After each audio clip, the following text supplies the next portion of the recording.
Good golly, what would I do without you? What would I do without you guys? You see, it's a little crackerjack operation I've got going on over here. Thank you for reminding me. There's a problem with the stream. There's also a problem with me remembering to plug my microphone in. I have to do both. It says YouTube is not receiving enough video to maintain smooth streaming. Uh-oh. I don't know what that means. We're not smooth streaming. Is smooth streaming like smooth sailing? Is smooth streaming like JB Smoove, one of the funniest comedy writers alive? Hey Kelsey, hey Stroke here. Today we're talking about the Magical Negro trope in movies. It's a thing, it's a problem. We have the Legend of Bagger Vance. Remember that one with Will Smith? He just exists. Let me first explain what that trope particularly is, and it's something that we see over and over again. It's like Driving Miss Daisy and all this. It doesn't necessarily have to be literal magic like Michael Clark Duncan in The Green Mile. He was literally magical and cured everybody. Basically, these characters exist with no hopes and dreams of their own, per se. They only exist as a plot device, or at least a compelling character who is there to teach everyone else about their racism and also make them maybe not feel too guilty about it. Because you know what? Guilt is a real thing. I get that people are feeling it. I know that I've been having this discussion over and over again with some friends, different discussions, different things we're talking about. One thing that I'm trying to open a dialogue up with people is that whole feeling of, showing up late to the party. There's guilt. People are like, well, I feel really guilty that I've been neglecting this my whole life, this whole Black Lives Matter thing. I feel really guilty about it. So now that I'm here and you've been asking me to be here forever, or you've been asking me to at least listen or at least acknowledge it. Now I'm talking about people of the majority. There's a real thing. They're feeling guilty, so they're like, please forgive me. Please forgive me right now. You ought to be happy that I'm here now. Well, yeah, kinda. But at the same time, I'm also frustrated. It's a real thing. I'm getting a little frustrated with people getting frustrated that I'm frustrated. If you know what I mean. It's a real thing. Hey, Calvin. Hey, everybody. I'm just going to mention some of these movies that we've all seen and didn't really realize how, because of the context of society at the time, and when I say we, I say moviegoers, per se, because these movies definitely brought in lots of money. They're very popular historically. Maybe not The Legend of Bagger Vance, but definitely The Shawshank Redemption is a lot of people's favorite movie. I do like that movie. I do like Morgan Freeman in that movie. I think he does a good job, and I think I think his character does have a resolution in that.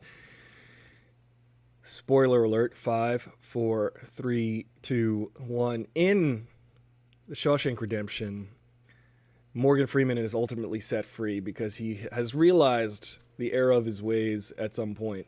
And he keeps going to these parole hearings every few years and keeps failing, and they keep him in jail, and he's trying to get out of jail, and finally he says, you know what, I don't know, I'm just, I guess I was a different person then than I am now, but I don't know. So then the parole board takes pity on him and sets him free. And then he goes and finds Andy Dufresne's money. Dufresne. But the point of the Magical Negro historically in movies, like Dick Halloran, played by Scatman Crothers in The Shining, is to guide the main character, usually white, to their destiny. And then once that main character has realized who they are, they've realized and achieved their goals as a character, then the Magical Negro magically vanishes. My work here is done.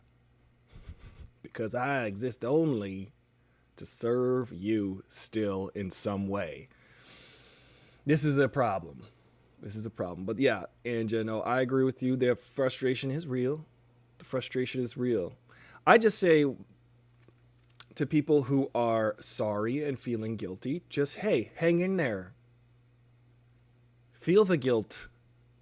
It may not be necessarily you per se who is guilty, but there's a whole system that we have to acknowledge is guilty of a problem. We have to acknowledge that the system is unfair and weighted.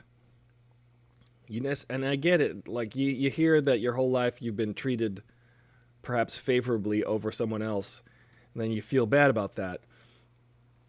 But hear me now, people. I would like you to just take a moment and recognize that, yeah, feel guilty for a minute. Just do it. Just feel guilty. It's okay. But don't demand forgiveness right away.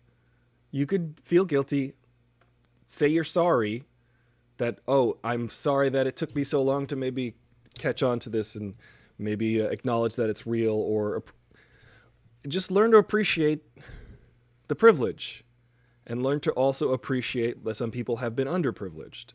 Just appreciate it. You don't have to like overcompensate and be super apologetic about it.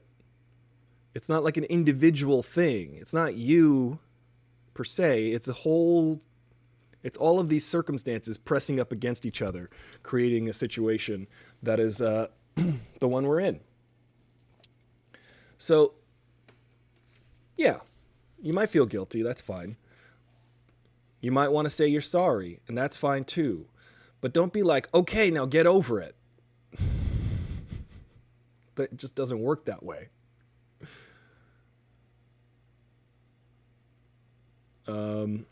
Tell me if the sound has changed.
Okay, how's this?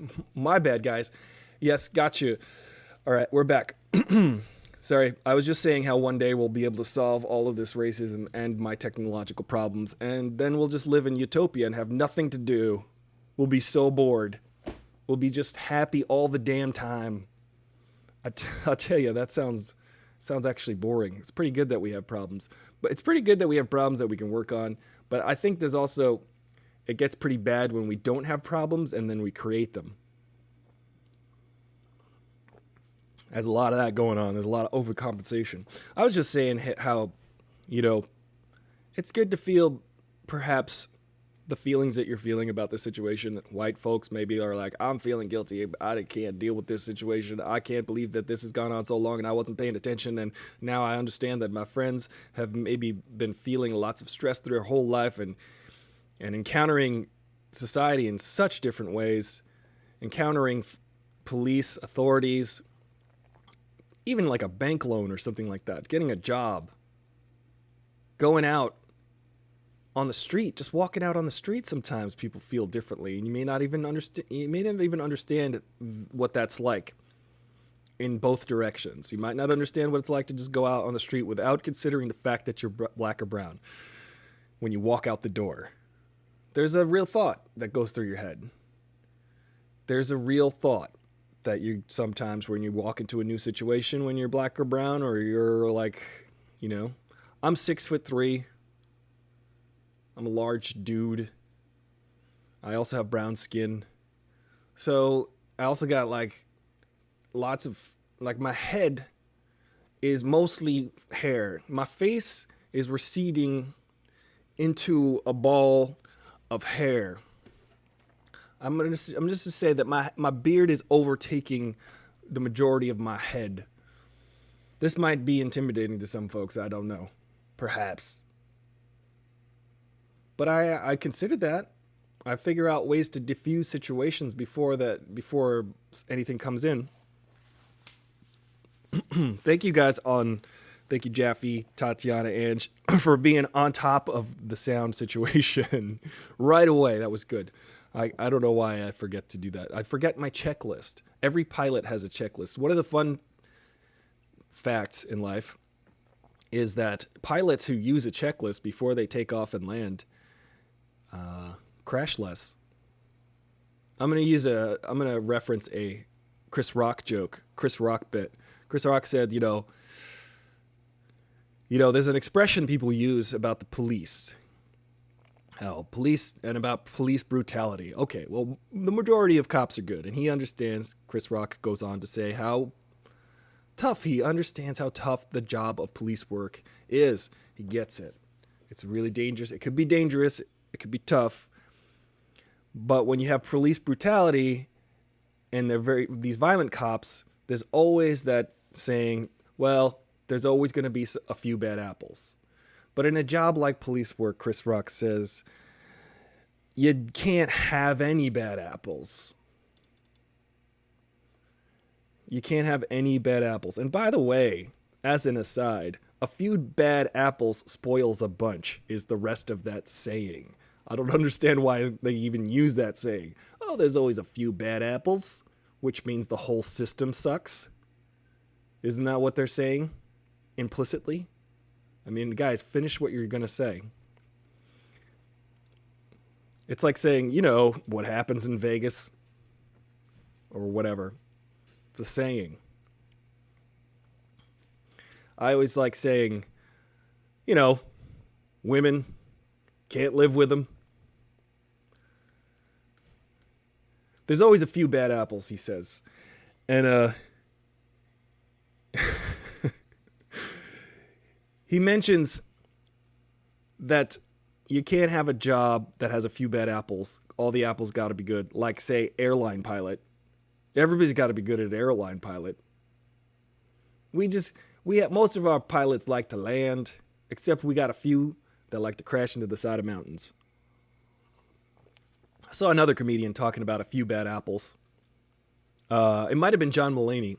He's like, oh, there's a few bad apples. If you go into this orchard, you could pick anything you want. We've got one of the greatest orchards. It's the greatest orchard you'll ever be, except we've got a few bad apples. Oh yeah? What do you mean by bad apples? Well, they'll kill you. So go ahead and pick any apple you want, but they're randomly distributed throughout this orchard. You wouldn't want to pick apples at that orchard. And why would anybody want to pick apples anyway? Sounds laborious. Sounds like a lazy farmer. I want to have you come to my farm. I'll grow the stuff, but you can pick it your damn self. How about that? Doesn't really seem like a good job. Good non-job. Doesn't seem like a fun activity. I'm kidding. I like to pick apples. I like to pick maybe about 6 or 7 apples. I don't like to pick trucks full of apples. That seems like a tough gig. I would like to pick maybe a bag of apples from a tree, not like barrels and barrels of apples. I don't know. What do you put apples in once you pick them? Barrels? That seems like I don't know. You put fish in a barrel. It's like shooting fish in a barrel. First of all, who keeps fish in a barrel? And are the fish swimming? Is the barrel filled with water? I have questions about this barrel. How many fish? Is the fish just laying at the bottom of the barrel and it's empty? There's a few bad apples in that analogy. But the magical black band, guys, the Magical Negro, it's actually particularly called the Magical Negro because it's to illustrate the antiquated concept. People don't say Negro. And for folks out there, I think people have gotten better about this. You can't say mulatto. I had a friend years ago, he would say mulatto. And I'm like, dude, mulatto is like a checkerboard. That's mulatto. Mulatto is like Pierrot and Pierrette. They are mulatto. Mulatto is like a cookie. That's mulatto. Human beings are multiracial, have multi-ethnic. People aren't like a checkerboard. They don't look like a checkerboard.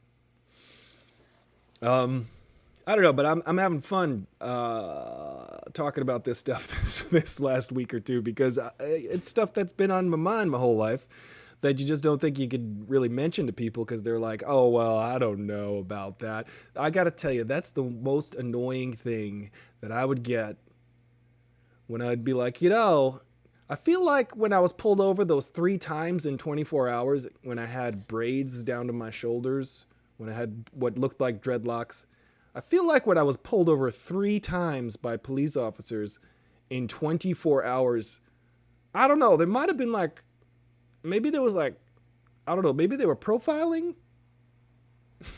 And people go, well, I don't know about that. Maybe, I don't know, the police, that just seems like bad luck. Maybe it's bad luck. Who's to know? Maybe. That's also gaslighting, folks. So society has been gaslighting everyone for years and years and years and years and years and years. Hey, Jimmy James, we're just talking about bad apples and stuff like that. Just getting you updated on that. But there's certain things in life where you feel like you're crazy a little bit because you mention them to people and people are like, well, no, that's not really happening, is it? I don't know about that.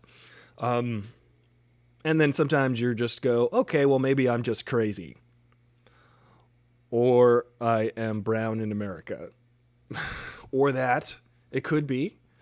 I'm sure some of the cases maybe are just paranoia or not paranoia or just reactionary because of the experiences I've had previous. And some of them probably just actual real life in living color racism. The South is pretty fun with racism because they'll like just deny. It's called how do you do racism. They'll say stuff like, well, how are you today? Well, you have a nice day. They're like pretending to be nice, but they're kind of like, we don't want you around here in some places. Some places in the South, perfectly amazing. And I'll tell you something, as a musician, I've visited so many little pockets of America. I've gotten to hang out in Rocky Mountain, North Carolina, all these different little pockets in the United States.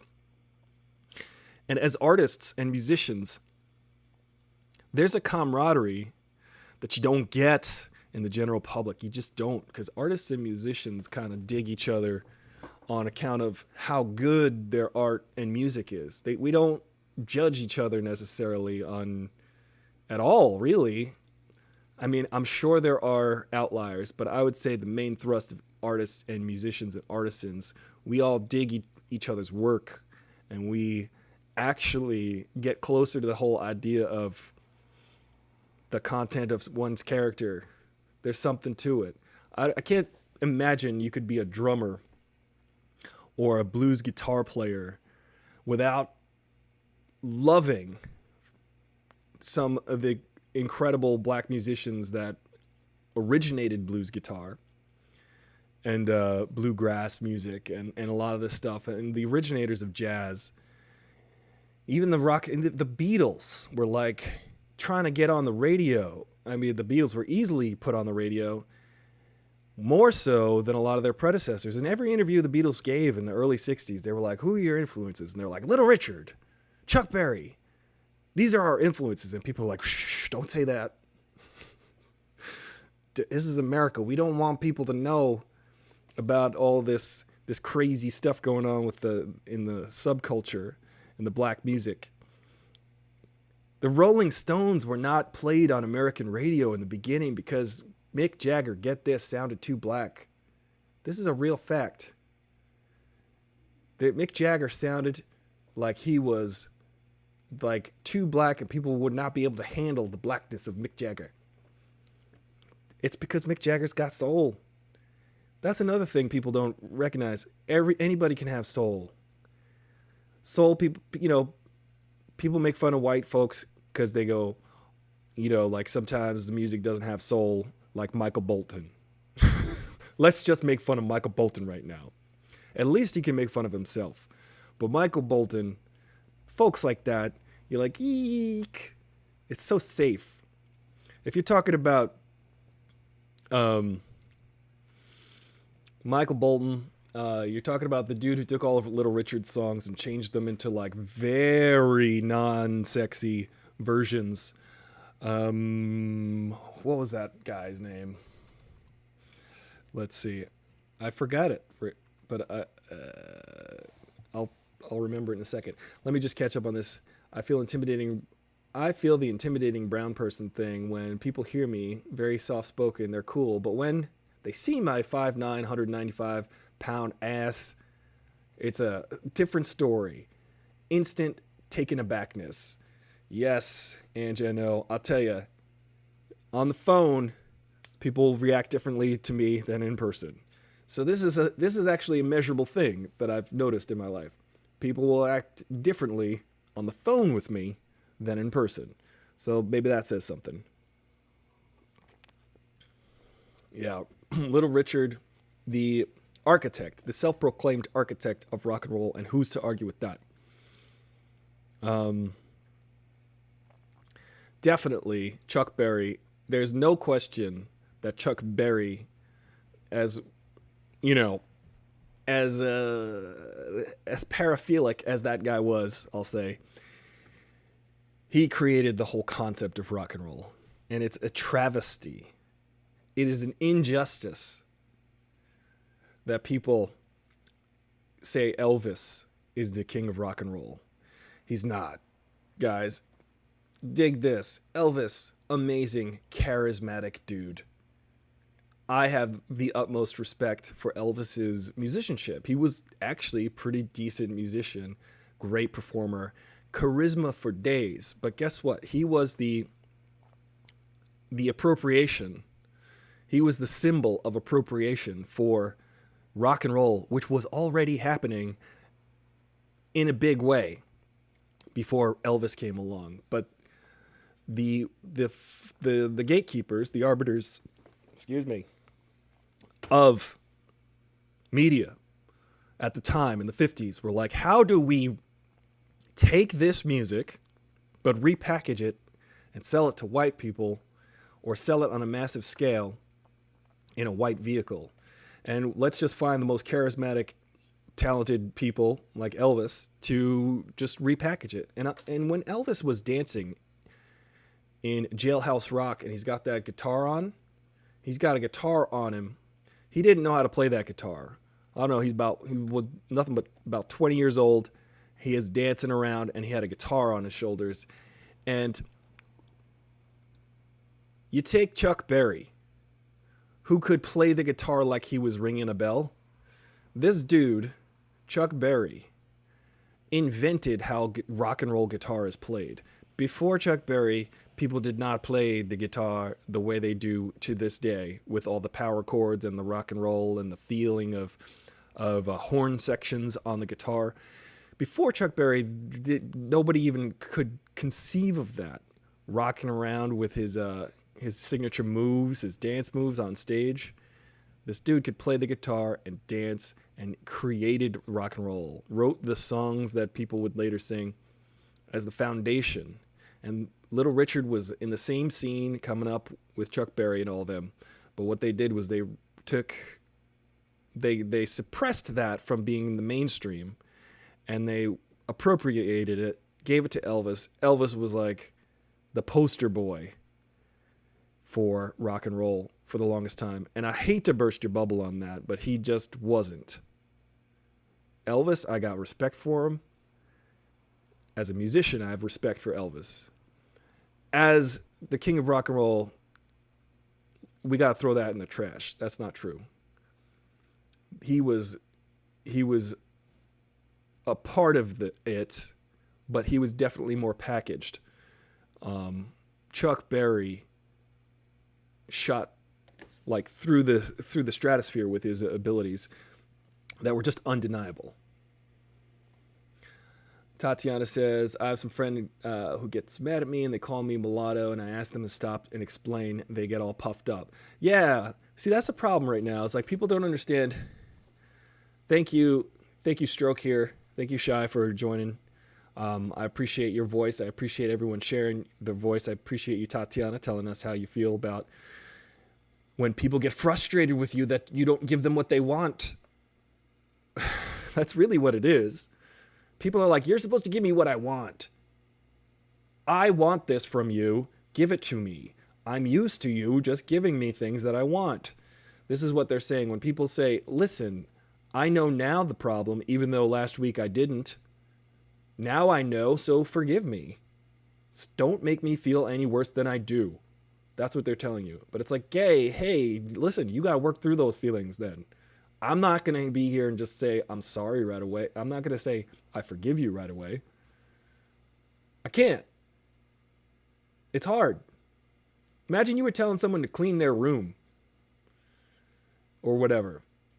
Or like they're supposed to kind of hold up their end of the deal about cleaning the house. You live with someone and they're like, they never clean the house, for instance. The house is getting dirtier and dirtier. You can't do it because, I don't know, there's some reason you're not able to clean the entire house yourself. And this is a bad analogy, but I think you'll understand what I'm saying. You're asking them for years and years and years, and the house just becomes so disgusting, and it becomes like untenable. It becomes unlivable. And then the person's like, oh, this house is a mess. It needs some cleaning. You can be mad at them and be like, I've been saying that. I've been saying for years that the house needs to be cleaned. And now you're just acknowledging it, even though you've been denying it. You're just kind of like sweeping things under the carpet, literally in this analogy, but figuratively, sociologically. You're just like, oh, well, it's not that bad. I mean, it doesn't. The point of the story, the point of the analogy is, you can't just be like, well, I'm going to clean it now. You should be happy. Give it a minute. Give it a minute. Jimmy James says, I found most people who joke with people cannot take a joke themselves. Yeah, that's true, Jimmy. I think there's some truth in that. There's some people who can. I feel like if you want to dish it out, you got to be able to take it too. So I'm a fan of playfully teasing my friends. We all tease each other, but it's fun. I enjoy when they make fun of me. I enjoy when someone makes fun of me because to me, imitation is the highest form of flattery, and also teasing is a loving act to me. But there are some people who will call you something and say no offense. They'll say something to you and they'll just be like, try to play it off, and then you say something back to them and they get offended, and you're like, wait a minute, there's a double standard happening here. I don't like double standards. Pat Boone. That's who I was thinking of. So rock and roll got repackaged through Pat Boone and Elvis. Pat Boone is the most sexless being on the planet. And I was talking about soul earlier, and it doesn't matter what color you are, you can have soul. It's a cultural feeling. It's a feeling. It's a tapping in. It's a musicianship thing. I would not, if you were to say that Joe Cocker did not have soul, I would say that you do not have ears. Joe Cocker happened to be a white man, Englishman. He died, but he had soul. He happened to be white. Al Green is the godfather of soul. That dude, or, you know, godfather of, I guess godfather of soul would be James Brown. But Al Green is definitely the stepsister. How does this hierarchy work out? Al Green is the Reverend Al Green of soul. Pat Boone, sexless, boring, milquetoast. But I guess what the idea there was like, we don't want these people to rock their hips too much to this music because then they'll want to have sex with each other. And what we can do to mitigate that is bring in Pat Boone. Bring in Pat Boone, everyone. There's a problem here. People are listening to Chuck Berry and Little Richard playing rock and roll, which is a metaphor for something. Rock and roll. I'll let you figure that one out. If you're in the back seat of a car and you're rocking and rolling with somebody, I'll let you figure that out. It's about sex. So when Pat Boone came along, they were like, we need to make this a little bit less sexy. Because the blacks, because Chuck Berry and Little Richard are making rock and roll way too much fun to dance to and want to have sex with. Want to have sex with the music itself. I mean, I bet you could. Rock and roll is very sexy when done right.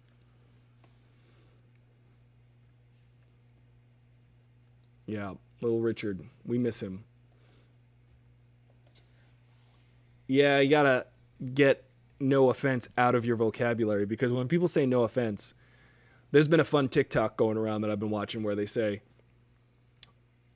you hear someone say, I don't want to sound racist, but, and then someone's like, hey, everybody be quiet. She's about to say something racist. Go ahead. No, I just said I wasn't racist. But hang on, guys. She's about to say something racist and offensive. Okay, go ahead. No, I don't want to sound racist, but yeah. She's about to say something really racist. Go ahead. You guys have to realize that when you say no offense and then you say something offensive, that's your real thought. That's your real thought. Your real thought is you try to create an immunity for yourself. I don't like the term no offense. I think it's hilarious because you try to create an immunity. You're like, I would like to impinge upon you. I would like to poke you, but no backsies. I would like to slap you in the face emotionally, but I want a protection. I want a protection against you retaliating. Oh, with all due respect, that's a pretty good one.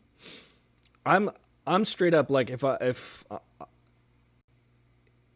want to say something offensive, I'm going to say it to you. And it'll be because perhaps I was offended, and I will mention that. Racism is tough, but now's the time to talk about it. Stroke here says she has a hard time bringing up racism. Now's the time to talk about it, guys. Let's air the thoughts that we've been having that people weren't listening to this whole time. Why? And, you know, there's a problem with the show. Is the main thrust of it is the magical black band. But I'd also like to mention, guys, I forget to do this, but it would be super helpful. This is a little station identification. You're watching Aristotle, fullthrottle.com. You can go there and subscribe to my YouTube, hang out on my Instagram. I'm also on TikTok making some jokes and whatnot. I appreciate your viewership. You guys are awesome, and I feel supported. I hope I can support you in some way with maybe a giggle or two when in the background where you're chilling, doing whatever you're doing. Jimmy James at your job. Maybe we could just have me on in the background. I'll be cheering you up during your day. Every race hates every race, including their own. It's not right, but it does happen. Jimmy James brings up an interesting point. Yes, racism is a real thing. Racism exists. What we gotta do Jimmy's right. What we got to do is just go call it out when we see it or work against it. Because it exists and it will. People just going to have their ideas about things. But what we have to do is figure out how to get in there and just say, hey, it's a little bit racist, bro. I don't know about that. Maybe you want to rethink your position on that. You know, when we're in a situation where we're talking to somebody and they say something that, no offense, is offensive. I do want to mention I have a Patreon. Jimmy James knows about it. I know some of you, Tatiana, knows about it. You're contributors to my Patreon. It's patreon.com/Aristotle Full Throttle. And it keeps the show going. It keeps my coffee habit going. And if we could take a moment, maybe at the end of the show, and you can pledge $1, $2, $5, $10 a month, whatever. It goes all the way up to like $20, $30 a month. And that really helps because, these are uncertain times. And Los Angeles, Stroke here, Shy, a.k.a. Shy, she knows what's going on right now. I work in movies. She works in movies. She's a crew member. She's she's in the same boat as I am right now, and there's no work here. So what I'm trying to do right now is impart some, I don't know, I'm learning. I'm using this platform so I can learn. And hopefully y'all can learn with me, and that would be great. I'm not going to sit here and say I know everything, because I don't know anything. There's one thing that I don't know. There's one thing I do know, and that's that I know nothing, said Socrates or somebody. I don't know. How would I know? I don't know anything. That's a good song by Alice in Chains. I don't know anything. Anyway, you guys know that song, right? Grunge rockers out there? Yes. Here's a fun story, a little side story. I learned a lot of guitar stuff listening to Jerry Cantrell, because I was talking about soul musicians and musicians all respecting each other and like digging deep into the art form instead of who the heck is playing or why they're... Music is music, and it translates and people connect to it. And I connected with this guitar stylings of the famous Jerry Cantrell of Alice in Chains when I was very young. His style of guitar playing is soulful. He has got a unique touch that I dig.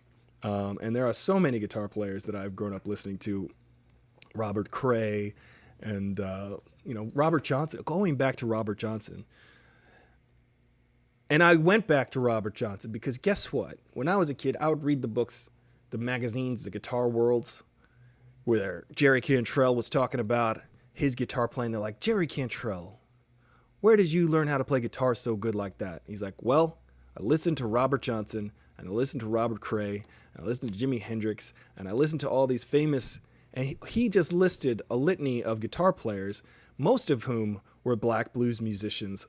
And then I took that knowledge, that wisdom, that influence from Jerry Cantrell, and I went back and I started listening to those musicians because he was given props to where he got his styles from. He connected with that music when he was growing up, and he said, listen, these are the people I like. If you like my guitar playing, then you will like these guitarists because I base my style that I've developed and created of my own, but I started out listening to them. So I would go back and start listening to their influences. And then when those musicians would list their influences, I would go back to listen to those influences. And you just keep going back down the chain until you get to people like Robert Johnson from almost 100 years ago, basically, playing incredible guitar music, blues music back in the day.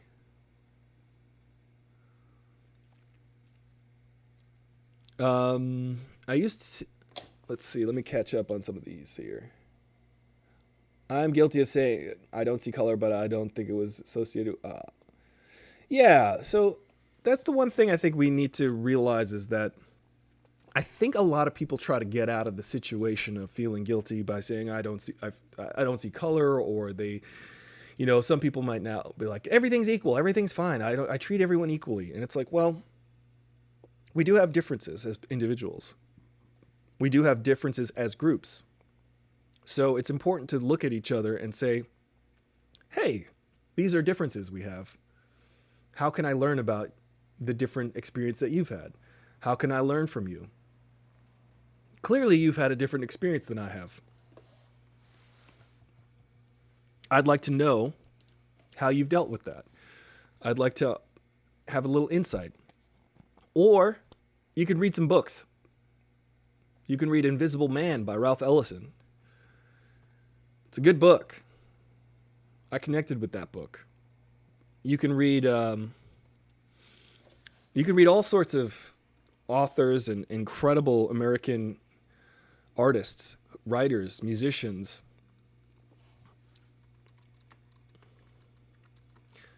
You can listen to the experience people have had. You can listen to the great author. You can watch the movie I Am Not Your Negro, the James Baldwin documentary. Could you imagine James Baldwin, the genius that he was, having to overcome? Could you imagine being like a rampant genius in a time where your voice is not even heard, where your voice is not considered? You're like, I have all of these thoughts and ideas and these writings and these things that I need to say, so I have to work so much harder to get them even heard or published because of the way the system is weighted. So you gotta just realize that this is the case for so many people.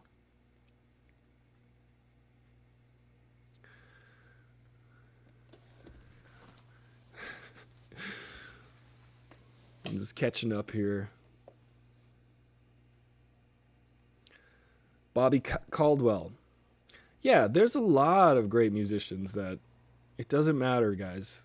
If we've learned anything from Michael Jackson, it's, well, let's skip the whole part about Michael Jackson that we'd like to forget about Michael Jackson, but is obviously obvious. But we can remember that it doesn't matter if you're black or white. But I feel you, Shy. You know, it does feel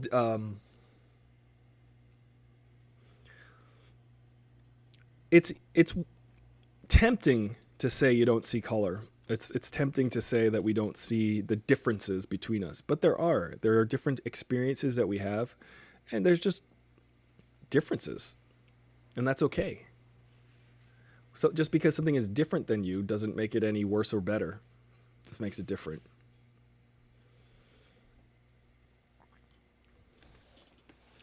But I do appreciate you guys supporting this channel and supporting this. I think we're getting pretty far. I mean, I've been doing this about almost 2 months now, every day at noon. Aristotle Full Throttle. I'm going to try to expand the platforms. I'm going to do some research on that today. I know I keep mentioning that, but it is kind of difficult to just maintain the technological system I have right now, as you can tell from my failure to plug in my microphone even. But we've got like a little crackerjack operation over here. I'd like to think that I am basically, and I mentioned this before, I'd like to think that I'm basically Christian Slater in the movie Pump Up the Volume, where he's got his little basement radio show and he's trying to talk about truth to people. He's trying to connect with people on a real level. That's what I want to do. I want to just be straight up open with you, with what I'm thinking and feeling. I don't want to, like, there's so many people in the morning radio zoo shows where they're like, woo, hey, how about the let's talk about the latest trend on Twitter. No, I don't do that. I like to be real. What's up, 420 Artists Live? Good to see you, man. Welcome back. 420 Artists Live is a fun, positive individual. I met you a couple years ago. Is it a year and a half already? 2 years? When we were at VidCon? We had a fun time. Just hanging out, shooting the breeze, going to the parties. You know, it's fun.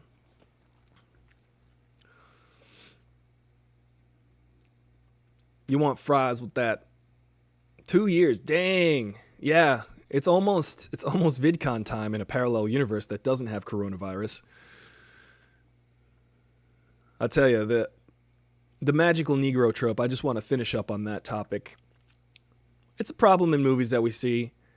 We don't give the magical Negro, the person who swoops in to guide the white person to their ultimate triumph, and then leaves and vanishes because their work there is done. They don't have any hopes or dreams of their own. And sadly, I think they tried to overcome that. I don't know, guys. What do you think about Aladdin? The live action Guy Ritchie version of Aladdin. What do you think about that? Is Will Smith playing yet another literal magical Negro? Because, spoiler alert, 5, 4, 3, 2, 1. In that, Will Smith has a goal of his own.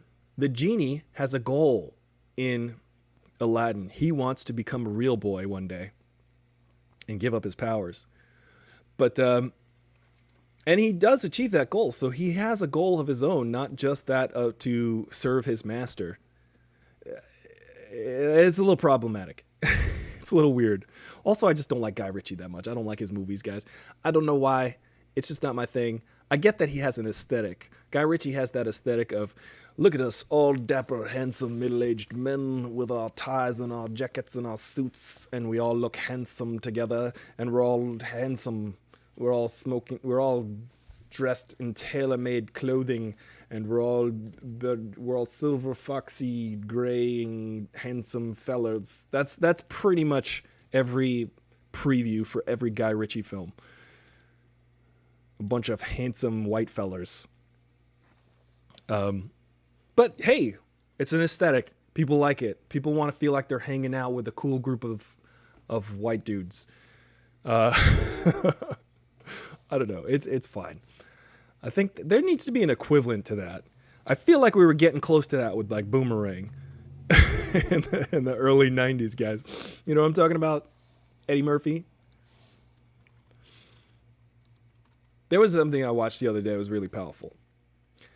And it was co-writer, collaborator for Dave Chappelle. He helped Dave Chappelle he helped award Dave Chappelle the Mark Twain Prize last year. Very funny guy. Let me see if I can remember his name.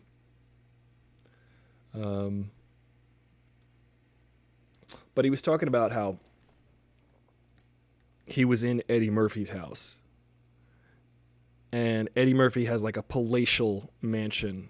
He's the most successful, and it has to have the qualifier, black comedian actor. But again, one of the most successful comedy actors ever. I don't know why we have to like qualify it. He's just up there with any of them. One of the most successful comedic actors in the history of cinema. And he was watching his TV, and on his TV, everybody was hanging out, and Al Jolson came on. And Al Jolson, if you don't know who that is, was the first sound on cinema. It was the first talking, actually, not sound, but the first talking role ever he played in The Jazz Singer. And Al Jolson was a white guy, an American white guy, who would paint his face dark brown. He would paint his face blackface. He'd perform in blackface. Now, this was an acceptable, at some point, hard to believe, very acceptable type of performance art, I suppose. I don't know, some kind of entertainment whereby white folks would dress up and paint their face black and then sing with an affect in their idiolect. So they would, in their way of speaking, they would speak with a stereotypical affect of an undereducated, poor black person in America. Highly offensive, but considered entertainment at the time. Now, he had the first speaking role on film ever, which was You Ain't Heard Nothing Yet, which is, again, kind of offensive to say. It's kind of offensive to say. He sang a song. He used to sing Mammy. And that is the history of cinema right there. There's a little bit of history for you guys. The first spoken words on film were by a man painted black, and he said, "You ain't heard nothing yet." Think about that. This is how baked into our world racism is. This is our life. This is our experience. Weird. Yeah. Offensive. Yeah. But Eddie Murphy had his friends over, and they were all watching this on TV, and Eddie Murphy says, "Why is this on my TV?" Now, Eddie Murphy, being the most powerful comedic actor of his generation, period. Maybe, I guess Steve Martin comes before him, so Steve Martin was pretty funny, and then Eddie Murphy. And I love that Eddie Murphy and Steve Martin worked together on Bowfinger. That's a funny movie. Because they're two comic geniuses in one movie, and Eddie Murphy gets to play, I think, at least 2 roles in that. I don't think you hire Eddie. Think about this for a second. Every movie that Eddie Murphy's in has to play at least 2 roles. This is how good he is. He's got to play multiple roles because he's just too good. And that's the fun thing about movies, is you can do that. Eddie Murphy's got too many ideas in his head about what's funny. But he said to the people, his guests, while they're all watching Al Jolson singing the jazz singer, he's like, "Why is this on my TV?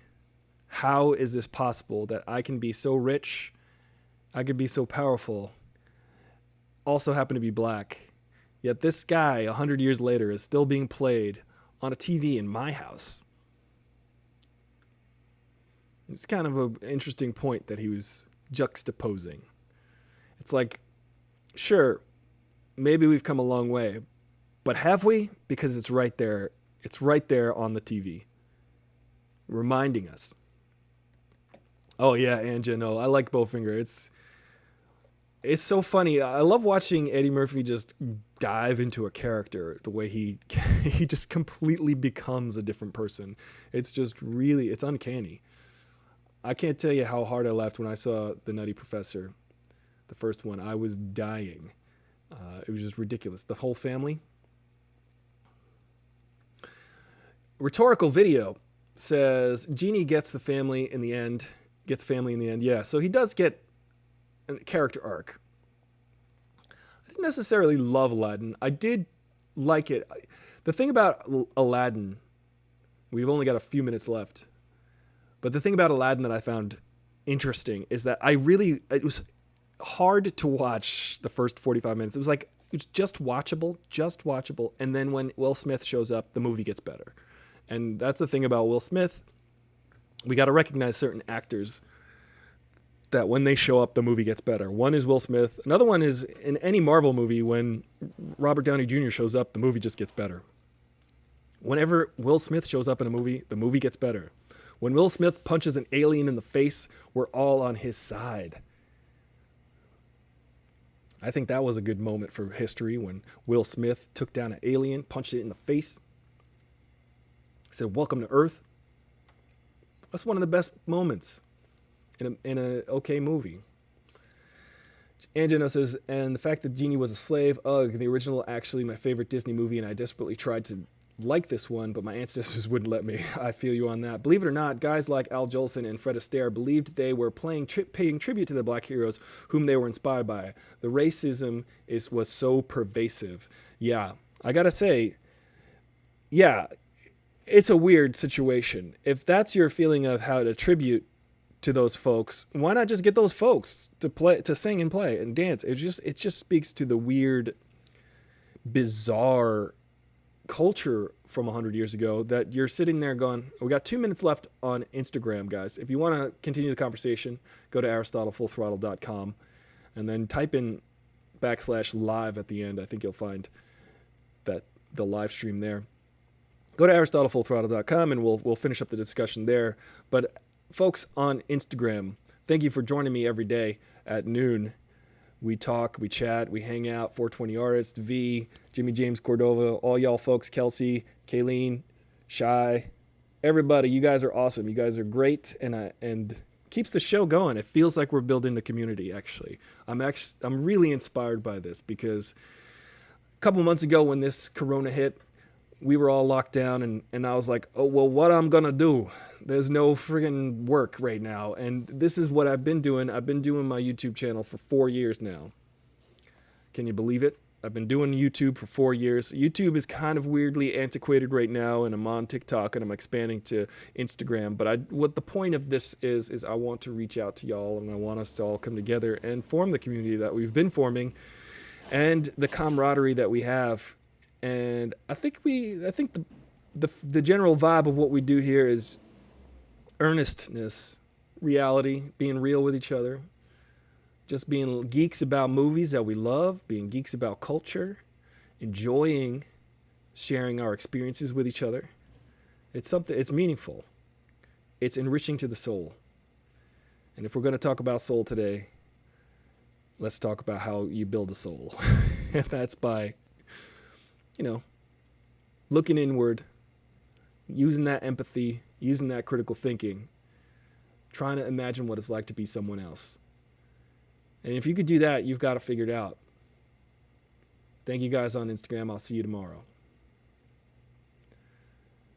Thank you guys on YouTube for sticking around. We're going to continue to talk. I end the Instagram feed because it just ends at 60 minutes. You only get 60 minutes per day for a live stream, I think, or at a time. I'm not sure if I could just start another live feed. Probably could. But I just wanted to finish up with these thoughts that we've opened up. We have to start realizing that a good movie in general has every character realize their personal struggle, their personal arc. And good movies are able to take an arc, no matter how big or small, with every character and land it. The problem with the Magical Negro, I keep messing that up. I need to say the Magical Negro because the word Negro is as antiquated and messed up as the whole trope itself. The Magical Negro concept, as uncomfortable as it is to say that, it's important that we do, because that's how we're treating this trope. We're treating it in a way that's revered, but we have to realize that it's kind of weird. It's not revered, it's weird. It's not cool. This role in a movie is generally to make, the white folks feel better, the main white character feel better about not being racist, or feeling like racism was solved because Morgan Freeman drove Miss Daisy and that was all he wanted to do, was drive her to the store. I don't know. Driving Miss Daisy is pretty cool because they do teach each other things, but again, it was about a underprivileged black guy serving an overprivileged white lady. That's an interesting story, though. It's hard to not like some of these movies because they're just done so well if you look at them from an entertainment standpoint. But we have to also look inward and recognize that, come on now, people, you got to give this person maybe a goal of their own. Maybe there's a reason why they want certain things out of life, and we haven't been doing a good job of that. We need to do a better job. What's up, Jimmy James? The Nutty Professor VHS, my 8th grade class movie day. Am I white?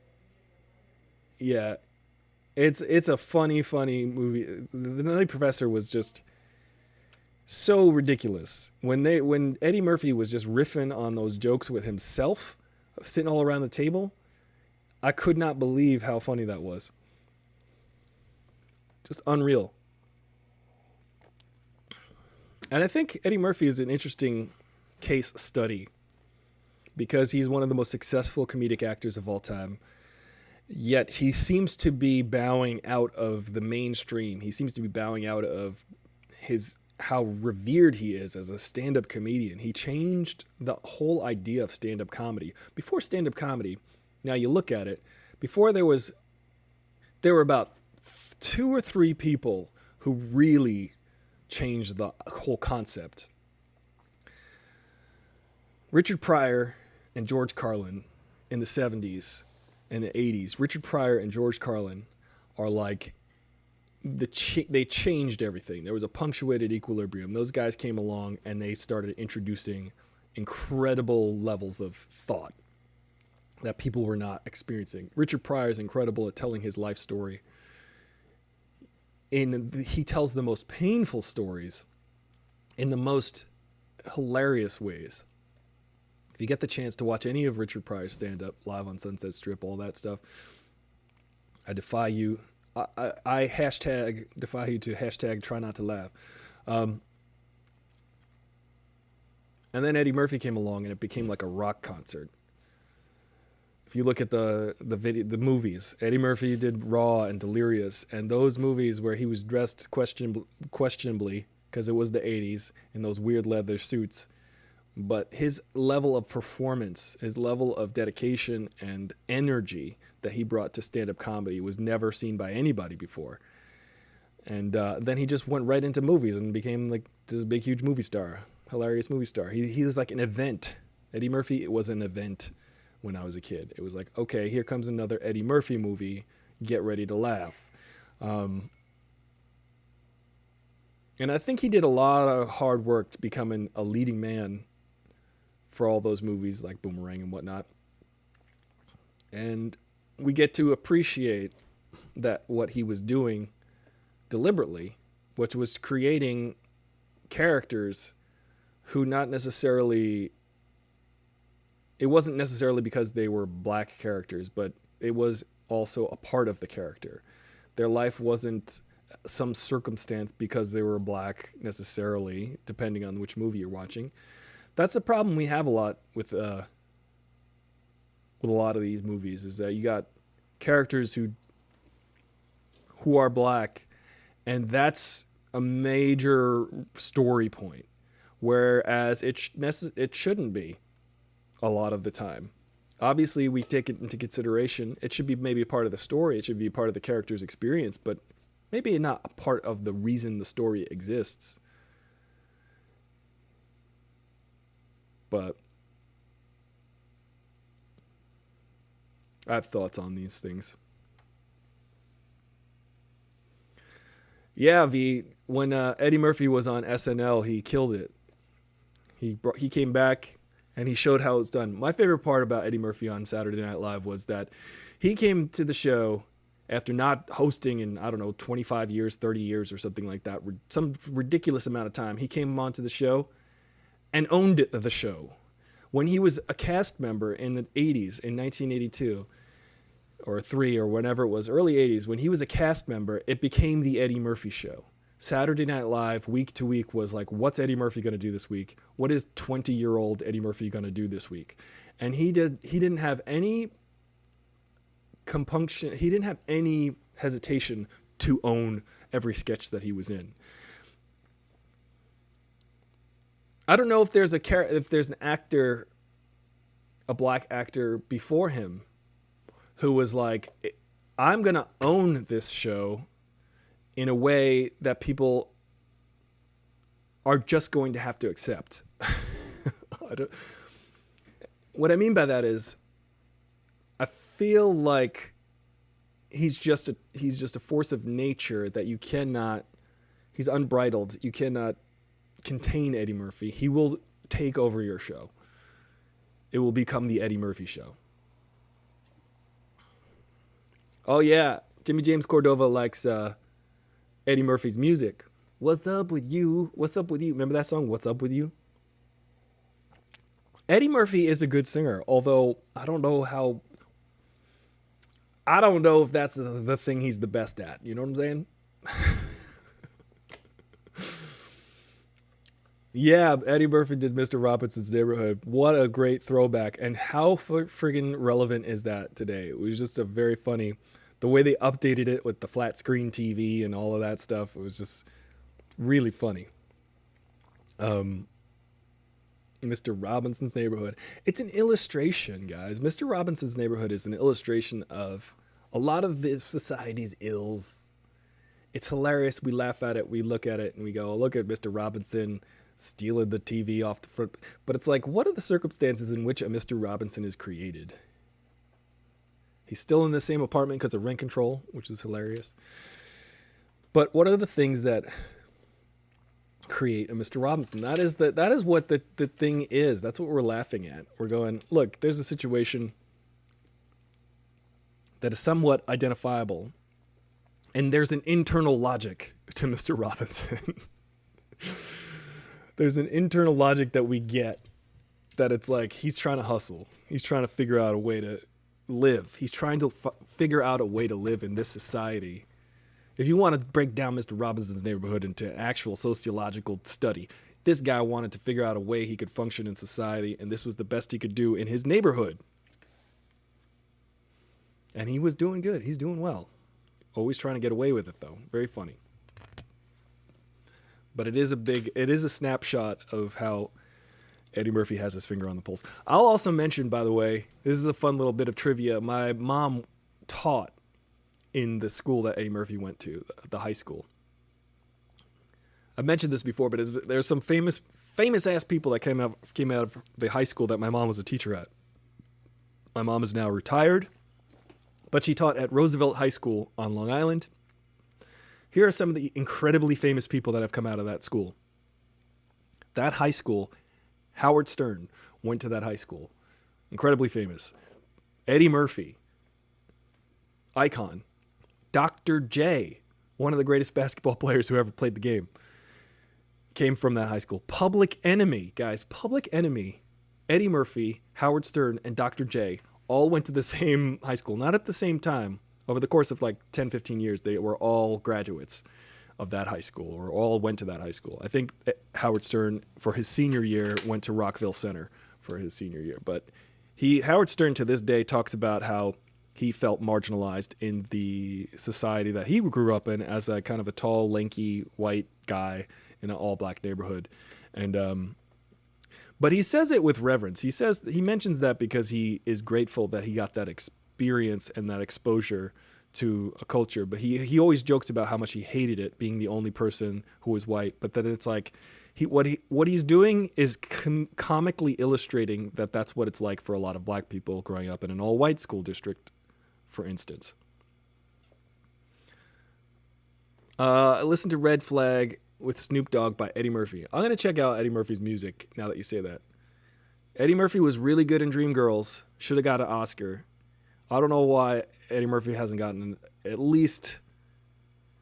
I mean, I guess the movies overall that Eddie Murphy has been doing have just been really fun projects for him and the late, great Charlie Murphy. They would co-write together. And, yeah. Eddie, what have you done for me lately? Well, I'm winding down, guys. I think we've answered all of society's ills and figured out what's going on with the world right now. We'll do this for a couple more minutes, and I appreciate all you guys for joining me. And if you're on YouTube right now, just like the video. It helps with the algorithm, helps people find these discussions, and I think these discussions are good to have on record, and they're good to keep going, because I think a lot of times these ideas about how we're feeling in this society aren't being heard. And if people are willing to listen right now, I'm willing to talk. So that's good. That's the first part of the conversation. If people are willing to apologize, or feeling like that apologizing now and that everybody should get over 400 years of racism right away, give it a minute. Start proving that you're, maybe not, you don't have to prove that you're sorry. There's no reparations necessarily. I mean, like Kimberly said yesterday, the woman who was impassioned about the social contract that has been broken. We just want equality. We just want equality. and not revenge. Be thankful that we want equality and not revenge. Most people, we're angry, we're sad, we're hurt, we're hurting. Guys, all of this comes from hurt. It comes from hurt from being devalued, being looked at as lesser than, being treated as lesser than, being killed in the streets. That's where this comes from.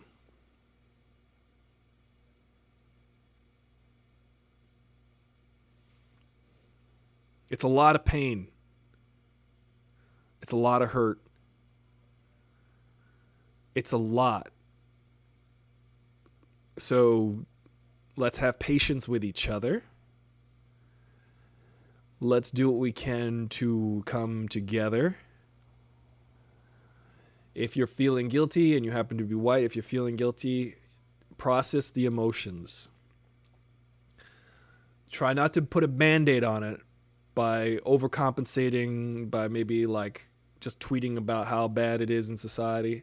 Try not to just put a Band-Aid on it by doing your anti-racist thing for a day, which is good. Everything is good that you're doing. If you're doing an anti-racist thing, if you're donating to an anti-racist situation, like Jimmy James said to us earlier, he mentioned that, you know, everybody got a racist. Every culture's got racism. Every culture has prejudice or discrimination or inherent bias. Every culture. It's true. What our job is to do is to take the tools we have as individuals, as people, to take those tools. We can do this. We have the tools, we have the talent, to quote Winston Zeddemore from Ghostbusters.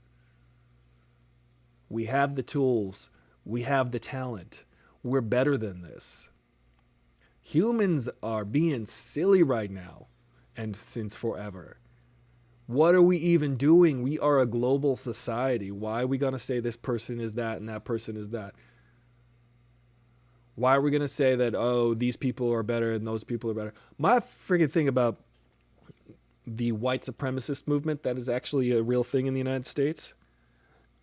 People talk about Antifa as if that's a real thing. It's just like, okay, well, Antifa just means anti-fascist. And I don't understand, are you pro-Tifa or whatever? Are you pro-fa? Are you pro-fascist? Antifa is not necessarily Antifa is not an organized group. There are organized groups like the KKK and white supremacist groups and Nazis who organize to try to create a quote white America, which, come on guys, I don't understand that concept. You're just going to make all America, you say like all white people live here and all black people live there. That doesn't even sound like, what if you're like a white guy and you have a history and a preference for dating black women, but you're also racist? I don't know. Where are you going to live? Which side of that line are you going to live in? Also, when people are like, my favorite thing that people say is go back to where you came from. And I'm like, really? Long Island? I prefer LA. Go back to where you came from. I came from freaking Long Island. I don't want to go back there. But when they say like go back to Africa or something like that, it's like, wait. So you think that a lot of black people in America... Now, I guess I'll leave on this note. It's fascinating that if you look around and you see all the people around you, you got to wonder how their ancestors got here. And in the United States and in Europe and in the UK, if you see someone who is black, there's a really good chance, and it's more likely than not, depending on which areas of the United States you go to, that these folks did not come here, their families, their ancestors did not come here by choice. Think about that. If you're black in America, that's a circumstance in which you find yourself.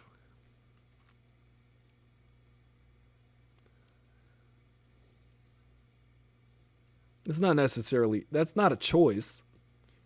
Nobody chooses to be who they are. So when people are like, go back to wherever, go back here, go back there, there's no going back.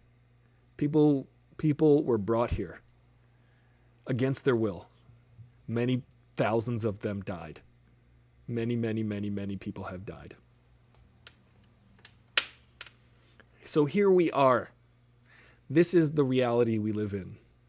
We are all here together. Stop friggin' saying that these people deserve more or these people deserve less or whatever. We all deserve the same. We deserve the same shit. We're all entitled to human rights, basic human rights, and that's all black people are asking for. They're saying, hey, how about this police force that you developed basically to keep people down? How about you disband them? Because it's just another relic of how society was run at some point, where you're trying to keep black people down somehow. Structurally, systemically. This is a situation in which you're enforcing the arrest, imprisonment, and often murder of black people when you have a police force that is built on that. Instead of rehabilitative services, instead of social work, instead of education in these areas, you're just policing these areas. You're putting more police there. What's that going to do? Police, what are they good at? Shooting and arresting. That's what they're going to do. If you put more schools there, if you put more social workers there, if you put more drug counselors there, you'll have rehabilitative services and you'll create circumstances in which people can thrive better. Otherwise, you're just creating a world where you're perpetuating a world of imprisoning black people, which is the hard frickin' reality of our prison system. It is a for-profit way to keep black people imprisoned. And you want to say, well, there's all sorts of people in prison. Yeah, but you know what? Disproportionately, they're black, and also way more black people are in prison for doing the same exact crime that a white person did who didn't go to prison. Same exact crime. Minor drug offenses, guys. Marijuana possession. People have been serving decades for marijuana possession. And now it's legal in like half the states or a quarter of the states. That's freaking absurd. Meanwhile, you've got like rich CEOs doing cocaine off of an escort, male or female, depending on their preference. The escort is just doing a job that should also be protected, by the way. The oldest job in the book. People's rights should be protected. Their safety should be protected. People should feel like they're safe in their home. They shouldn't feel like that woman who was shot through her own damn window in her home. Shouldn't feel that.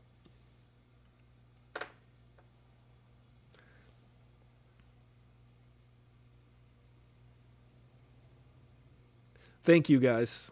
I'm going to wrap it up because I really have to pee.